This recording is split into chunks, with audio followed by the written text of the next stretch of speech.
Looking at the headlines, one might mistakenly presume that this budget is finally meeting the calls of the domestic and family violence sector for a 50% increase in core funding for existing specialist services. The government's media release reads, quote, "The Minns Labor government will invest an additional $184.1 million to increase funding by 50% for 6 frontline specialist domestic and family violence programs over the next 4 years to help keep more women and children safe," end quote. At first glance, this sounds quite remarkable.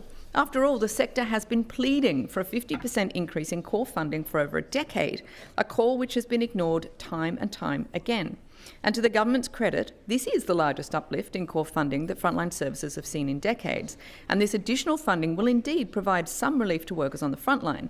Of course, any additional money is welcome. When frontline workers are overworked and using their own money to keep their doors open so they don't have to turn victim survivors away when they reach out for help. Of course, any additional money is welcome when there has not been a core funding increase in any state budget in over a decade. But while the New South Wales government has finally loosened the purse strings, they've not listened to the sector. And the way that they have spun this investment is actually quite cruel. What this actually boils down to is a 50% increase over a 4-year period, which is only an additional $46 million each year on top of what frontline services currently get through contracted service delivery.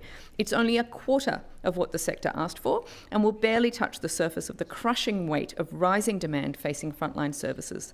Domestic Violence New South Wales called for an additional $177.4 million in just 1 year for 2026 to 27. This is the absolute bare minimum that they need to meet rising demand. If this Labor government had genuinely listened to the sector and the challenges they face like it claims, it would have delivered this funding. The budget also makes no increase in funding for women's refuges, which is such an incredibly outrageous failure of this Labor government. No increase in funding for the implementation of the government's own primary prevention strategy and workforce development strategy, which are both severely underfunded. Zero funding to roll out the quality standards. Zero funding for a regional loading to support services in areas where recorded rates of domestic and family violence-related assaults are 70% higher than in Greater Sydney and are increasing at a much faster rate. With every Labor budget, I have become increasingly outraged and disappointed in this Labor government at its utter lack of compassion for vulnerable people in our community. This is exactly what we have seen when it comes to frontline domestic violence funding.